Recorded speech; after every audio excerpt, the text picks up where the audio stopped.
At his father's funeral, Millionaire sees ex-wife arrive with triplets who share his eyes. Alexander Harrington, heir to the legendary Harrington family fortune, arrived at the old countryside church with tears masked behind his designer sunglasses. Today he would lay to rest his father, Reginald Harrington, the man whose merciless discipline had shaped him into a multi-millionaire but never a contented son. As the funeral procession began under a gathering of heavy clouds, an unexpected sight threatened to splinter Alexander's carefully composed veneer. Through the crowd he recognized his ex-wife, Victoria. By her side stood 3 children triplets, each bearing the same piercing blue eyes that had once made Alexander the talk of their upscale social scene. The day was overcast, as though the heavens themselves mourned the death of Reginald Harrington. Crisp autumn air filled the countryside, where the majestic stone church, St. Bartholomew's, had stood for centuries. Towering oak trees lined the winding road that led to its arched wooden door, the leaves turning brilliant shades of red and gold, a stark contrast to the somber occasion unfolding within. Alexander Harrington stepped out of his sleek black limousine, every detail of his carefully chosen attire reflecting his wealth and status. Clad in a tailored black suit, dark tie, and expensive Italian leather shoes, he looked every inch the successful entrepreneur. Even his grief, though genuine, was bound tightly beneath years of training in social graces and stoicism. His father had passed away suddenly, though he was nearly 70. Reginald had still been robust, frequently travelling between their old family estate in Yorkshire and business dealings in London. News of his unexpected heart attack reached Alexander just days prior. Despite their disagreements and the distance that had grown between them over the years, Reginald's death shook Alexander to his core.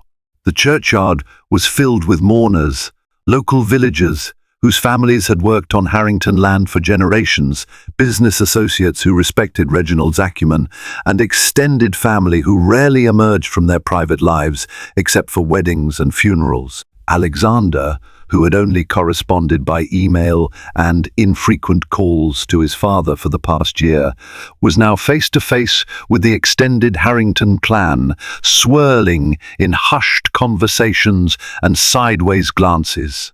As he removed his sunglasses, an ostensible gesture of respect, he noted the presence of a few family rivals. The Farnsworths had come, the Cantwells, the Montgomerys. Even Lord Caldwell, a longtime friend turned adversary of Reginald, was present, paying his final respects in stoic silence. But the weight of old feuds felt small compared to the enormity of the day. Alexander inhaled deeply, steadying himself before entering the church. A swirl of sorrow threatened to unravel the composure he had worked so hard to maintain.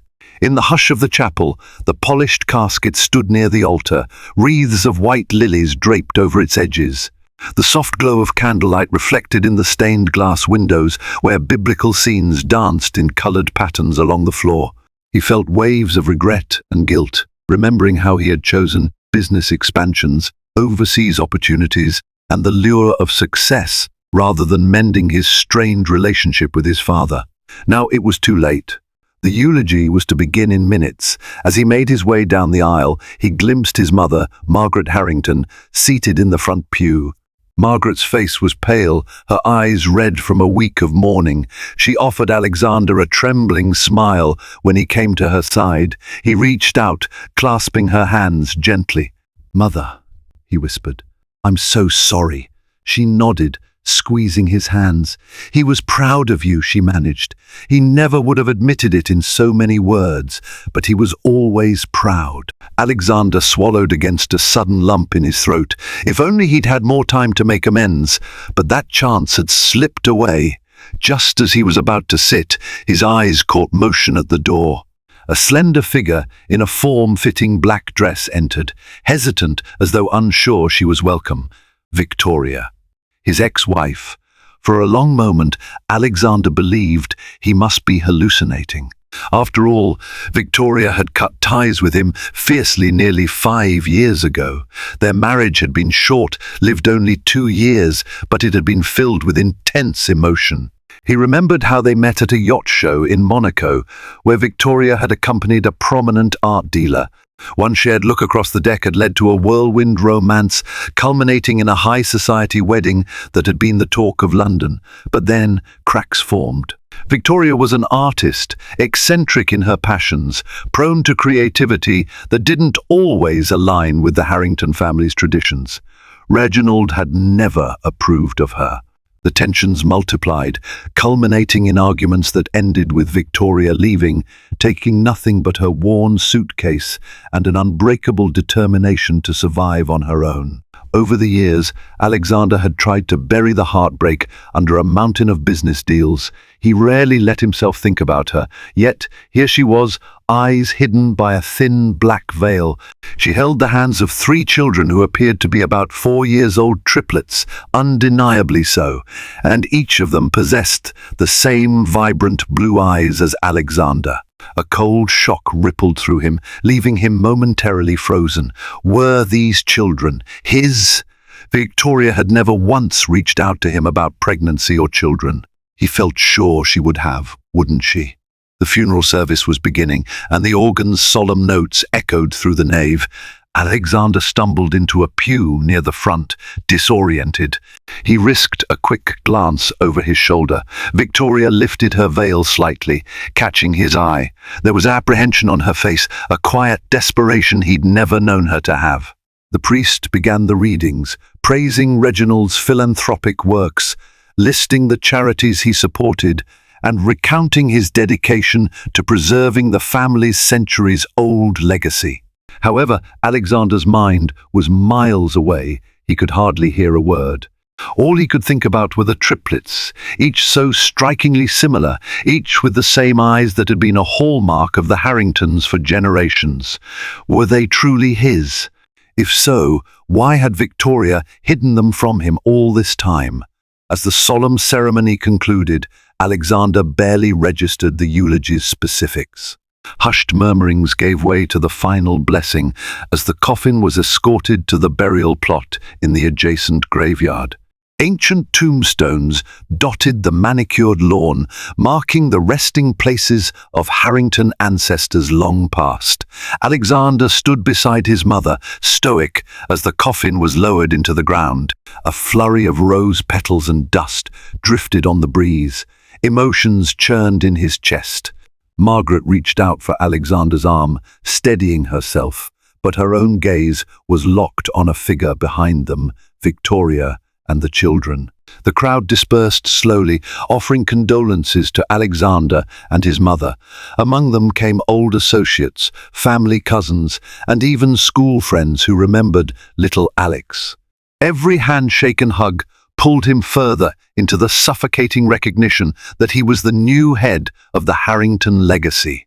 When he finally turned to face Victoria, she was standing a respectful distance away, her head slightly bowed.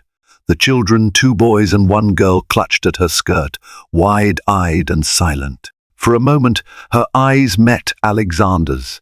The swirl of confusion, fear, and longing there nearly undid him. He stepped forward. "Victoria," he said, voice low, "I had no idea you would come." She swallowed, looking as though she was about to speak, but said nothing. Instead, she gestured to the triplets.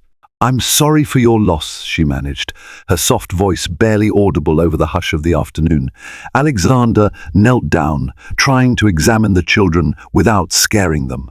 2 little boys, each with sandy brown hair, that unmistakable Harrington shade.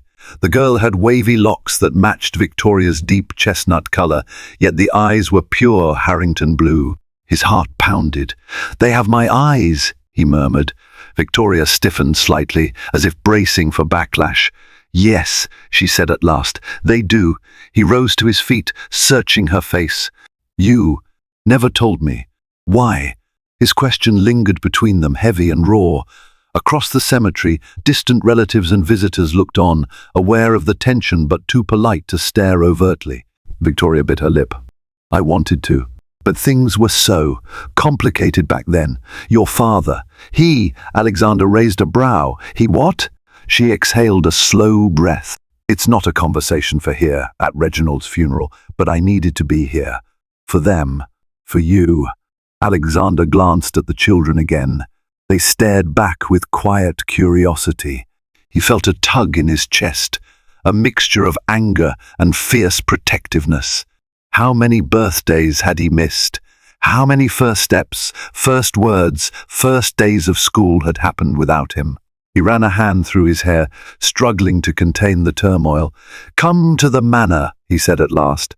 "After the reception, I want to talk." Victoria hesitated, gaze flicking from him to the children.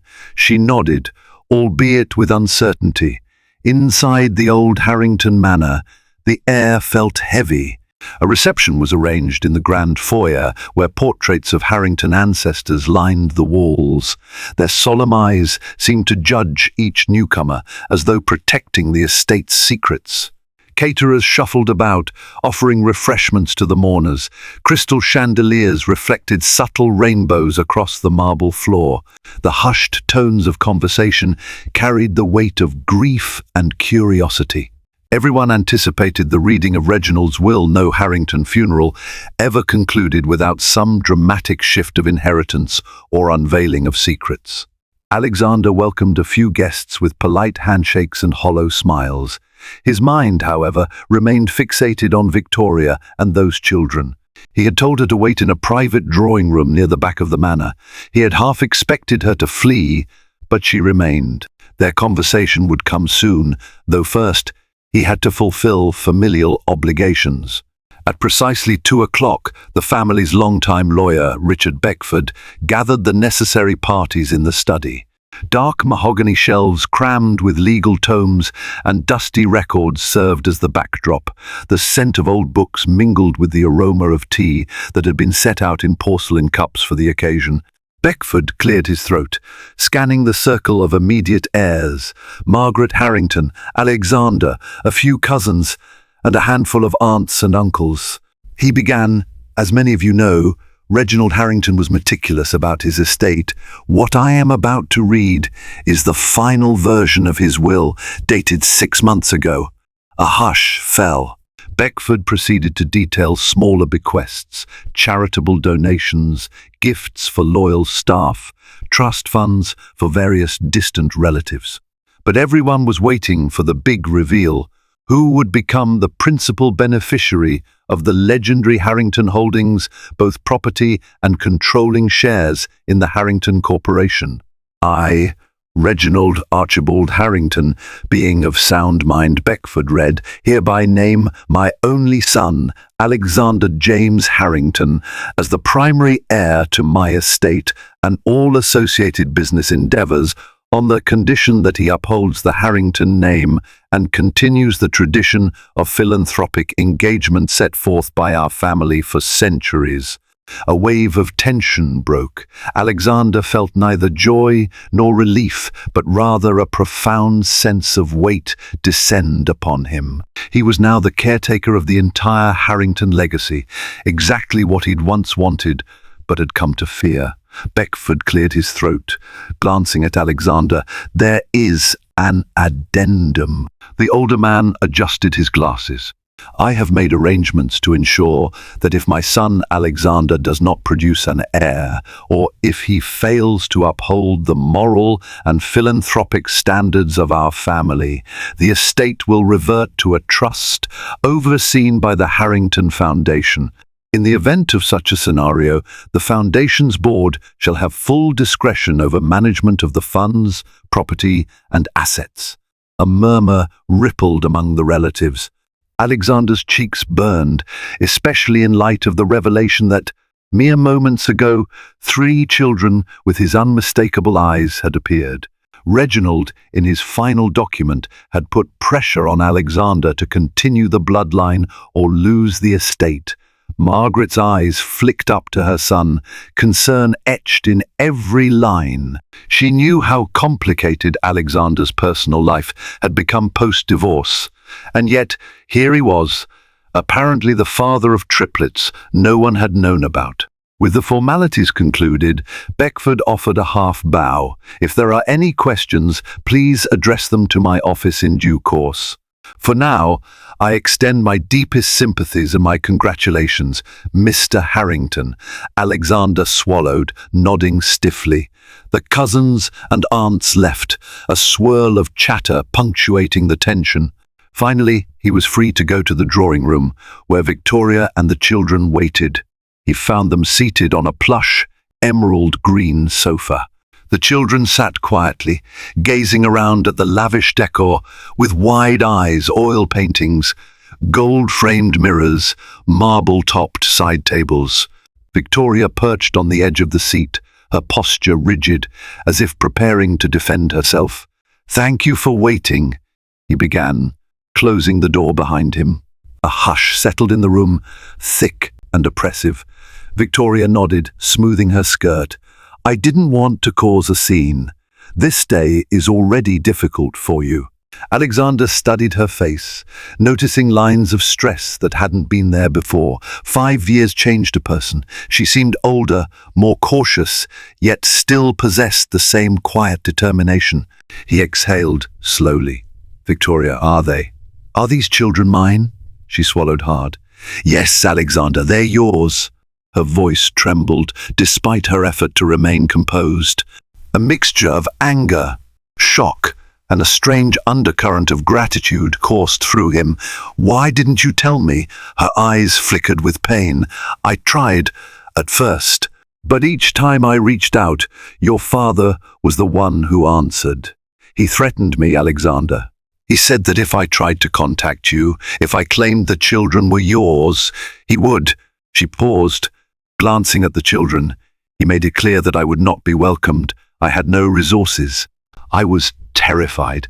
Alexander's blood ran cold, recalling Reginald's controlling nature. It wasn't hard to imagine him intervening, paying off people to keep secrets, or intimidating Victoria. "Why didn't you come to me directly? My personal phone? My email? You know I would have listened." She half laughed, though there was no mirth in it. "You changed your number, your email. Your assistants wouldn't let me through, and your father sent me money, hush money, essentially, and a warning to stay away if I knew what was good for me and my children." Alexander's jaw clenched. "He never told me." "It doesn't surprise me," Victoria said softly. "He wanted to control your future, your legacy. He believed I was beneath you." Anger flared in Alexander's eyes. He glanced at the children, their wide stares reflecting confusion. Gently, he lowered himself to their level. "Hello," he said in a softer tone. "I'm Alexander." One of the boys clutched Victoria's sleeve. The other boy blinked owlishly. The girl offered a small wave. "I'm Amelia," she said shyly. Her brothers followed with equally quiet introductions. Andrew and Anthony. Alexander's heart constricted. Hearing them speak, seeing them in this grand house that should have been part of their lives from birth, it hit him with staggering force. "I'm so sorry," he murmured, voice breaking. "I didn't know." Victoria brushed a tear from her cheek. "I didn't want to overshadow your father's funeral, but I couldn't let him be buried without you knowing about your children." He nodded, gathering composure. "We have a lot to discuss." As the afternoon wore on, guests came and went. Eventually the manor quieted, the staff discreetly tidying up.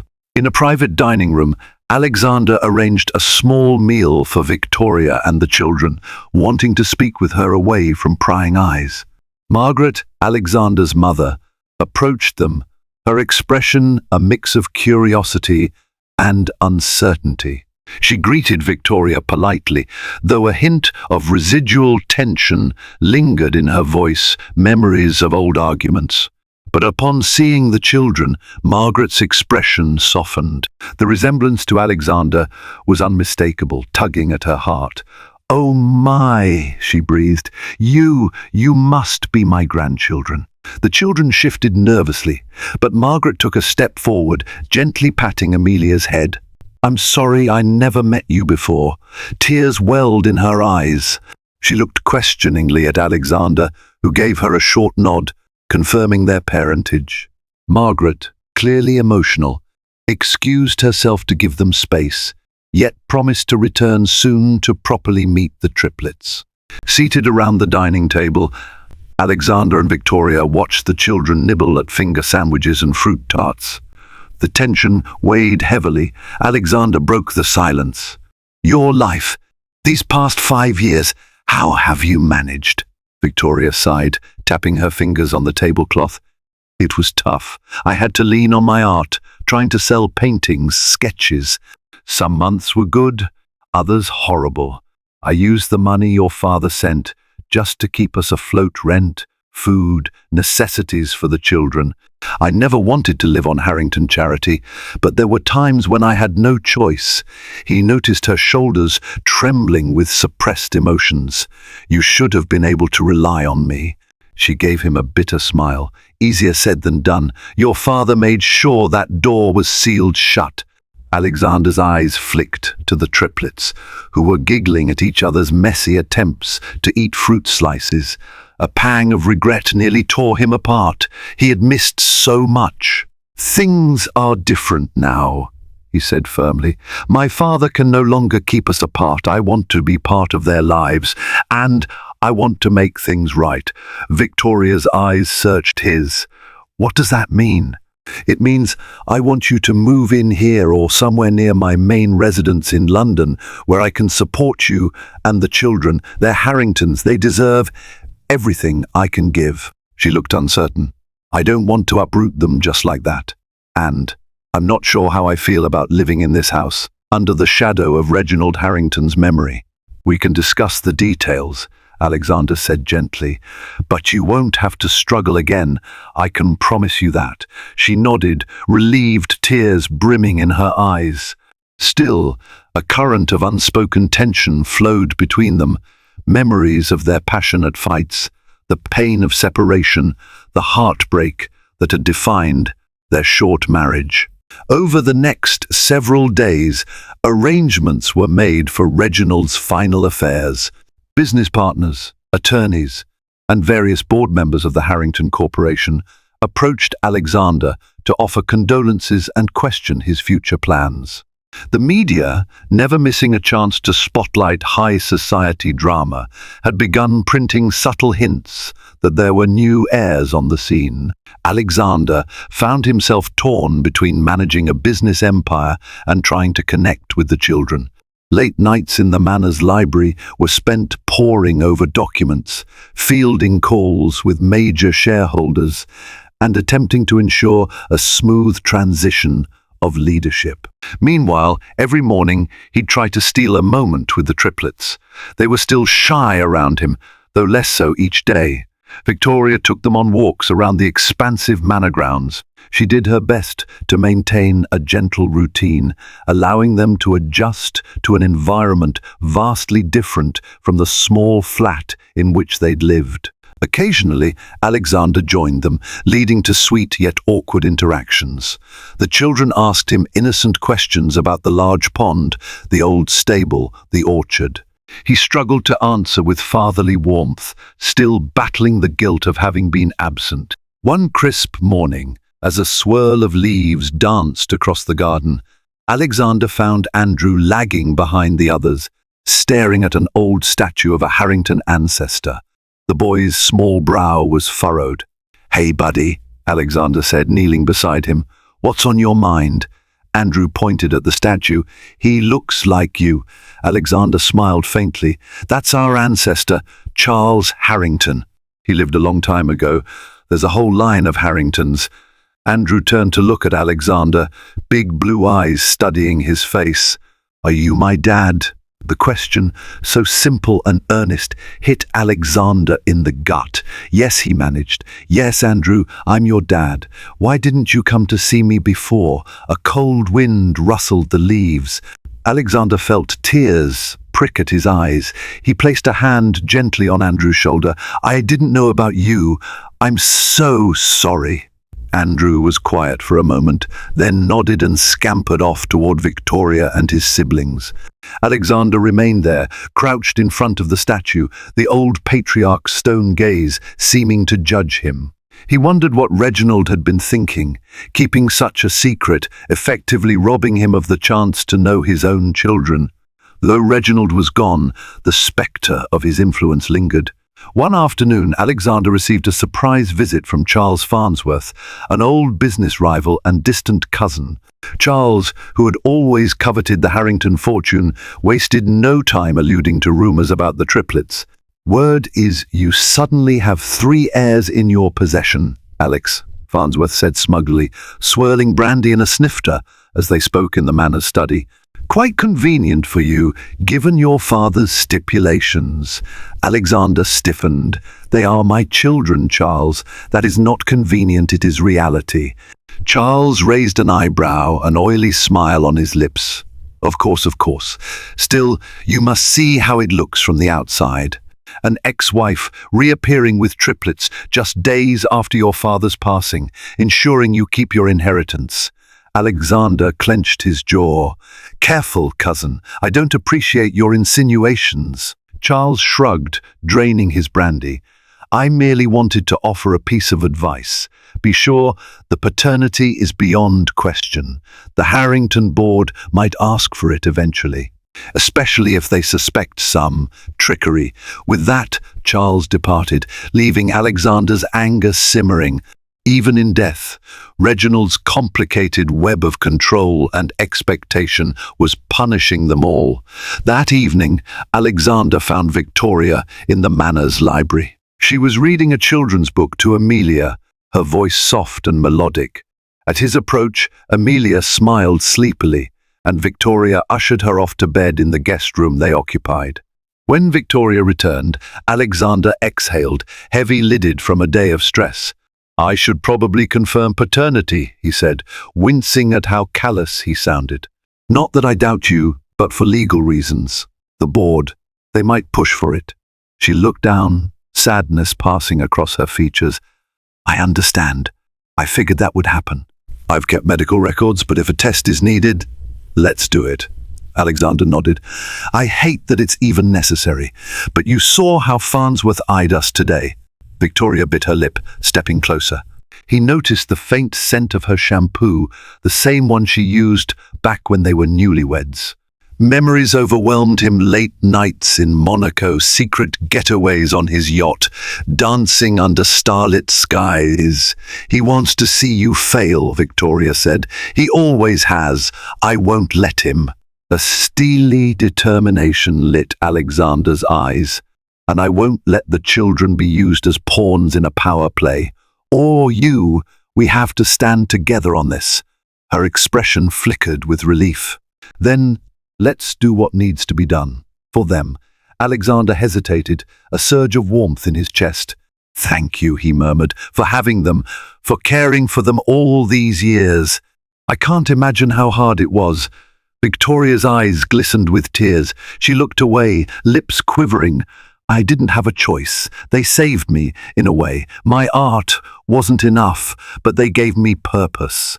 A moment of shared sorrow and understanding passed between them. They stood in silence under the golden glow of a vintage lamp, realizing that the future of their children, and perhaps their own relationship, depended on how they navigated this delicate terrain. Within a week, Alexander arranged for discreet DNA tests. Samples were taken from him and the triplets under the pretense of a routine medical checkup. Victoria accompanied them, her anxiety evident in the tapping of her foot. Alexander's lawyer, Beckford, oversaw the legalities, ensuring everything was beyond reproach should the Harrington board or Farnsworth attempt to challenge the inheritance. Alexander tried to distract the children with jokes and treats, but the sterile, clinic environment made them fidgety. Amelia burst into tears when the nurse swabbed her cheek. Andrew asked if it would hurt to take a piece of him away. Alexander's heart clenched as he reassured them they'd be fine. A few days later, as a cold rain battered the Manor's stained glass windows, Beckford arrived with the results. In the study, the fireplace crackled, casting flickering shadows across the old family portraits. Victoria, seated beside Alexander, gripped his hand. Beckford opened a folder and cleared his throat. The tests confirm that Andrew, Anthony, and Amelia are indeed the biological children of Alexander Harrington. A wave of relief coursed through Alexander. He squeezed Victoria's hand. He wasn't sure why he'd felt any lingering doubt. Perhaps it was just the stress. But now the question was laid to rest. "Thank you," Alexander said quietly. "This was necessary for legal reasons, but I never truly doubted." Beckford nodded. "I will file the confirmation documents accordingly. As far as inheritance rights go, the children are your recognized heirs. I trust you'll begin establishing a trust fund for them." Immediately, Alexander confirmed. Beckford shuffled his papers. "And there is the matter of you and Miss Victoria's relationship. While it's not legally required that you remarry for the children to inherit, the board, and presumably the public, will have questions. The scandal of an ex-wife returning with children can unsettle investors. If I may be frank, we should strategize how best to present your family situation to them." Alexander shifted uncomfortably. "My private life should not be under a microscope. But I understand. Let me talk it over with Victoria." With the cordial nod, Beckford left. Alexander turned to Victoria, noticing the tired lines around her eyes. "I hate this," he muttered. "We shouldn't have to strategize or perform for board members. But Harrington Corporation is massive, and public perception can affect everything." Victoria exhaled. "What exactly does that mean?" He hesitated. "They might expect us to... well, they'll want to see stability. They'll want to see me, the father, stepping up, possibly even question if we'll reconcile. I'm not saying we have to, but that's what they'll wonder." A sad smile crossed Victoria's lips. "We're not the same people who fought so bitterly all those years ago. But I don't know if we're ready for a romantic relationship again. Too much pain has passed between us. Let's focus on the children first." Alexander nodded, a wave of longing tempered by caution. "Agreed." In the weeks that followed, a semblance of routine emerged. Victoria settled into a guest suite with the triplets. Alexander navigated business matters, ensuring the board that Harrington Corporation remained strong. The presence of the children warmed the manor, their laughter echoing in long hallways that had once felt cold and empty. Even Margaret found herself enthralled by her new role as grandmother, taking them on slow tours of the manor's art collection, telling them stories about the family's history. Yet an unanswered question gnawed at Alexander. Why had Reginald been so determined to keep Victoria away? It couldn't just be about social standing or disapproval of her artistic background. The lengths he'd gone to seemed extreme, even for a domineering patriarch. Then, one afternoon, while sorting through his father's private study, Alexander stumbled upon a locked drawer. He found the key hidden in a small carved box, shaped like an elephant, a keepsake from his father's travels in India. Inside the drawer were letters and documents, some dating back decades. Most were inconsequential business notes, but one letter stood out, addressed to Reginald from someone named Evelyn Lockwood. Intrigued, Alexander opened it. "Dear Reginald, the first understand your reservations about Alexander's marriage to Victoria, but I assure you she is not the opportunist you suspect. I have known her family for years. They fell on hard times, yes, but they retain their dignity. She loves Alexander, truly. I implore you not to sabotage their happiness out of fear for your precious legacy. Yours, Evelyn Lockwood." "There was more, Reginald. If you continue to threaten me, I will have no choice but to speak out. Your manipulations regarding Alexander and Victoria will not remain hidden forever. He deserves to know the truth of how you orchestrated their separation." Alexander's heart pounded. So there had been an active campaign to separate him from Victoria. But why? He searched further, discovering a series of bank transfers from Reginald to an E. Lockwood, substantial sums spanning the time period around his divorce. The final letter was more cryptic, referencing an event that happened when Victoria was a child. I know you blame her father for the ruin of your sister, but Victoria had no part in that. She was just a child. Don't punish her and Alexander for a grudge you hold against her family." Confusion turned to shock. Alexander's father had held a secret grudge against Victoria's family. Something about Victoria's father being responsible for the ruin of Reginald's sister. The details were murky, but it was clear that Reginald had manipulated events, fueling the discord that ended Alexander and Victoria's marriage. Alexander's hands shook as he replaced the letters. Anger, regret, and an overwhelming sorrow for the years lost welled up in him. He found Victoria in the rose garden, watching the triplets chase each other among the hedges. Sunlight framed her figure, shimmering on the dew-kissed petals. For a moment, Alexander just observed, mourning the simpler times they never had. Then he approached. She turned, noticing the intensity in his gaze. "What is it?" He handed her the letters. As she read, her face paled, tears spilling unbidden. I had no idea he hated my family this much. My father went bankrupt after some bad investments, but I never knew it was tied to your aunt, or that your father blamed him for it." Alexander exhaled. "He never told me. He let me think you left because you wanted to. He made me question everything about our relationship." Victoria's voice trembled. "Now we know the truth, but it comes too late to fix the past."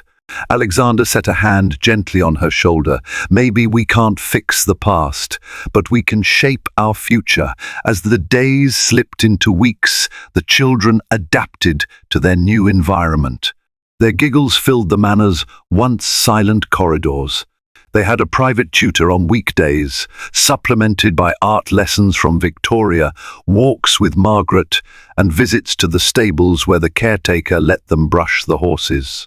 Meanwhile, Alexander juggled an avalanche of meetings. He intended to lead Harrington Corporation differently from his father, focusing on philanthropic endeavors as the will demanded, but also introducing progressive projects in renewable energy, education, and social causes. This shift rattled some old guard board members who preferred the traditional ways. One rainy afternoon, Alexander was in his office, finalizing details for a major charity initiative funding a series of arts education programs for underprivileged youth.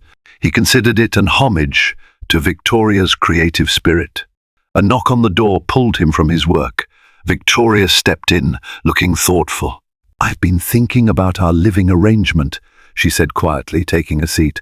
"The children are adjusting well, but I can't stay in the guest suite forever. We need a more permanent plan." Alexander frowned, leaning back in his leather chair. "Of course, I want to help you find a place you're comfortable with, whether it's here in the manor or in a property nearby. We have apartments in London, a country estate by the lake, whatever you prefer." She pressed her lips together. "I don't want to take advantage, but the children deserve stability. And maybe it would be good for them to see us co-parenting. But living under the same roof brings back a lot of memories, some good, some painful." Alexander's gaze softened. "I understand. I don't want to push you into anything. All I ask is that we keep open communication about the children's needs." She nodded. "Of course." A quiet moment lingered between them. Alexander reached for her hand, hesitating before actually touching it. "Victoria, no matter what we decide about us, the children come first. I want them to grow up feeling loved and secure, and I want you to feel the same." Her eyes glistened. "I appreciate that." Just as life seemed to settle into a routine, a new scandal erupted. Farnsworth, in an attempt to sabotage Alexander, leaked documents suggesting impropriety in Harrington Corporation's finances. Headlines screamed about an internal coup, with references to the mysterious triplets thrown in for sensational effect. Alexander's phone blew up with calls from investors and journalists.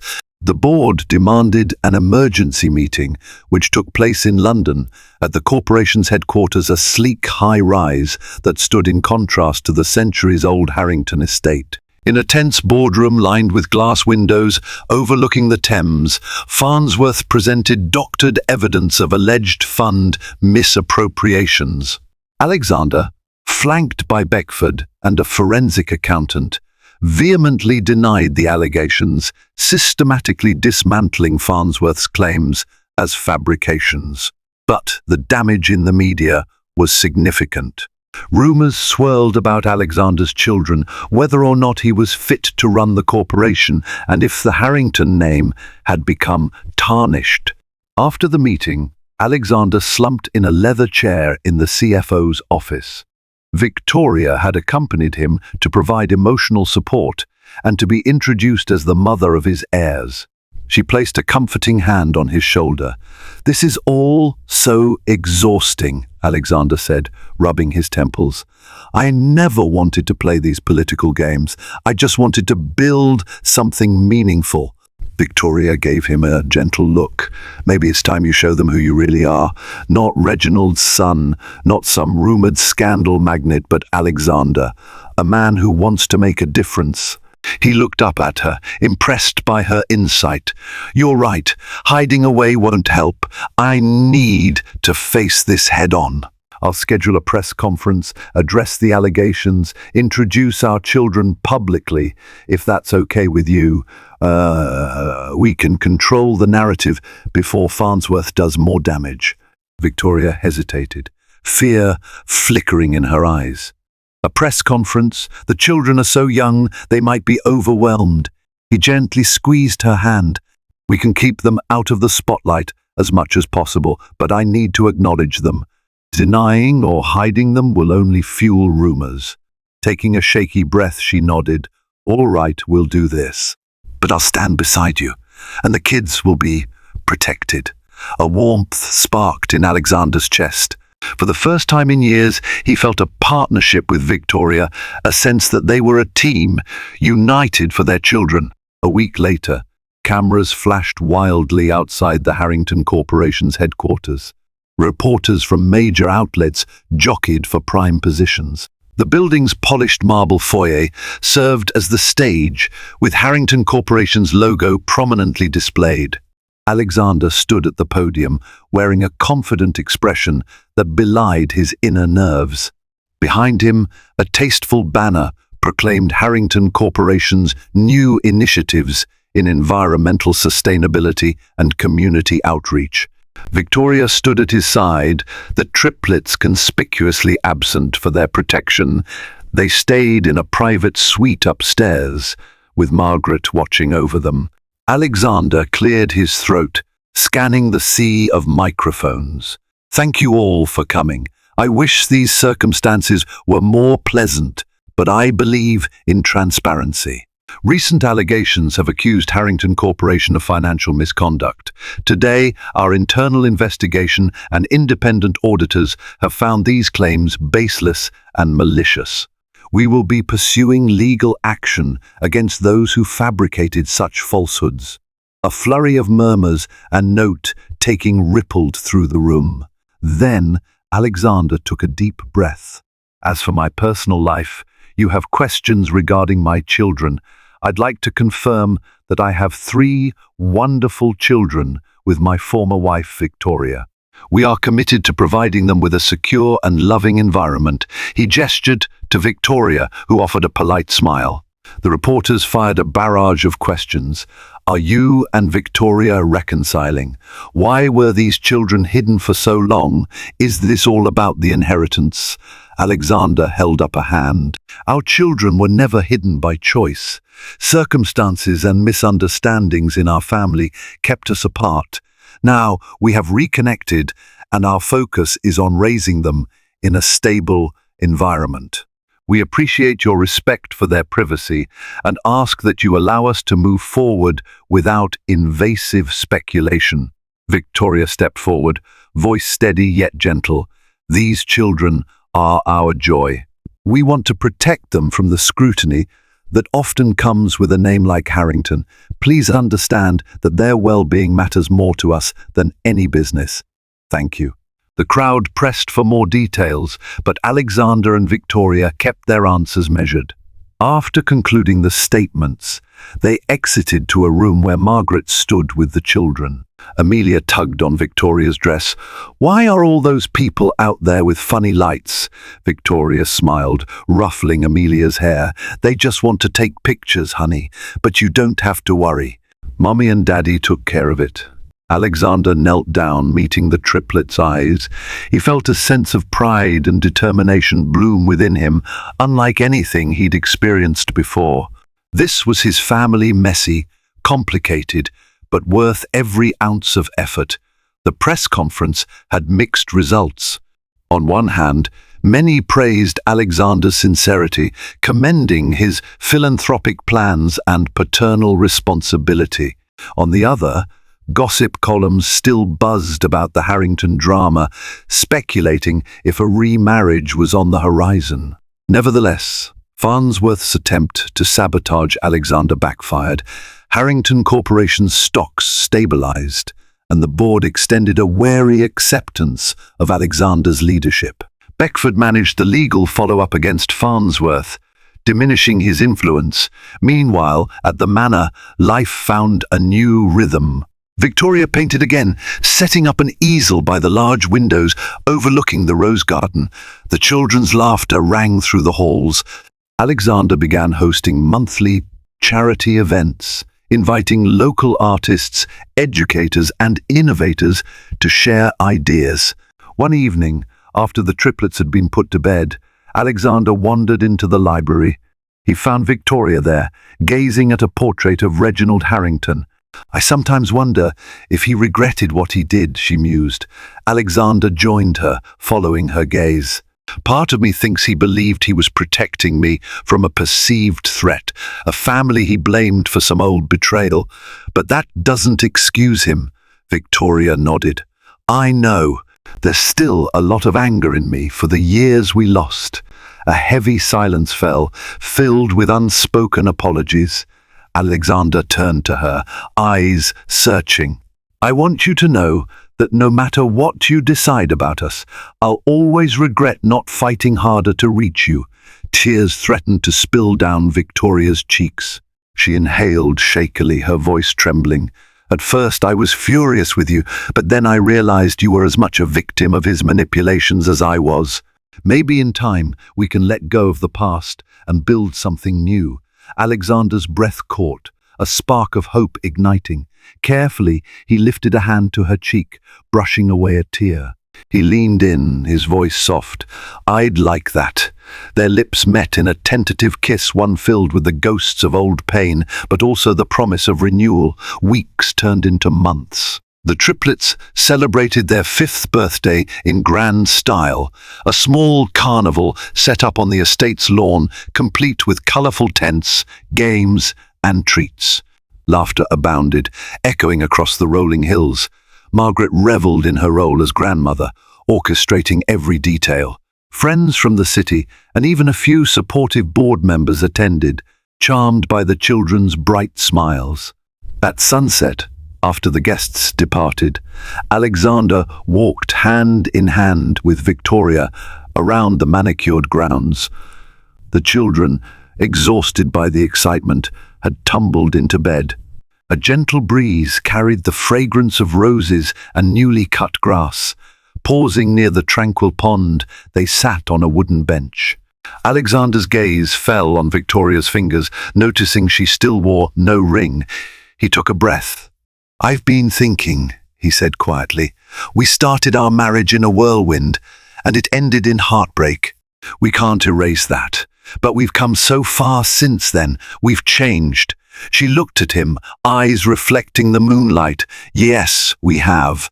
Alexander reached into his pocket, pulling out a small velvet box. He opened it to reveal a ring, a simple design, set with a modest sapphire, nothing like the ostentatious diamond he had given her in their first engagement. "This is not a symbol of the past," he said, voice trembling with emotion. "It's a promise for the future. Will you marry me again?" Tears slipped down Victoria's cheeks. "Alex." She covered her mouth.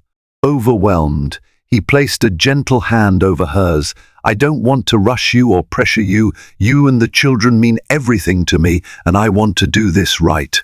No more secrets, no more manipulations.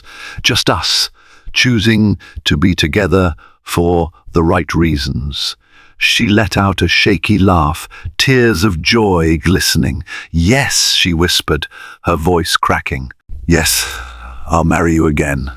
Let's do it right this time." He slipped the sapphire ring onto her finger, his heart pounding with exhilaration and relief.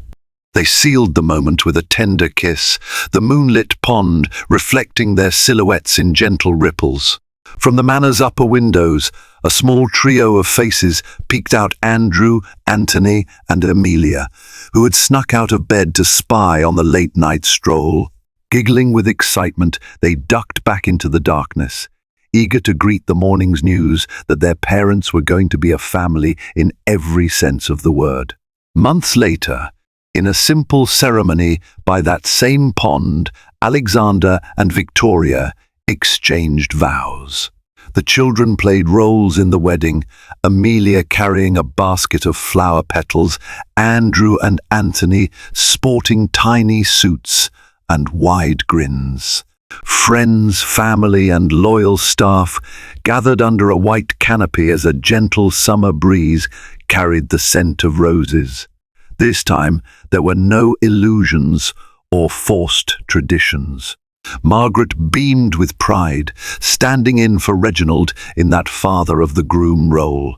Although the memory of Reginald's controlling nature still haunted them, Alexander and Victoria decided to let the bitterness rest with him, choosing love and unity for their family's future. After the ceremony, the newly formed Harrington family posed for photographs beneath the ancient oak trees. Laughter rang out when Anthony toppled over trying to catch a butterfly, and tears of happiness filled eyes when Alexander lifted Andrew onto his shoulders. Amelia squealed in delight when Victoria tickled her sides. The wedding marked not just the union of two souls, but the rebirth of a family legacy. Alexander carried on Harrington Corporation with integrity and innovation, channeling funds into community programs and ensuring that the Harrington name became synonymous not only with wealth, but with empathy and progress. Victoria resumed her art career with a renewed vigor, supported by a loving husband who encouraged her every creative endeavor. Her studio blossomed with light and inspiration, her paintings echoing a story of resilience and rebirth that resonated with galleries and patrons alike. As the seasons passed, the triplets grew, each forging their own path.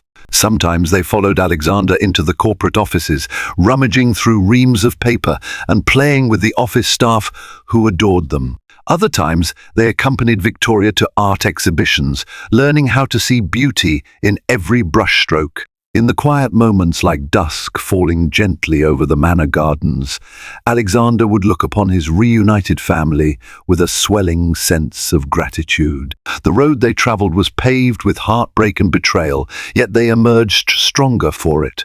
The old Harrington traditions had evolved, shaped by the love and resilience of this new generation. And so the story that began at a funeral ended in a celebration of life, love, and the unbreakable bond of family.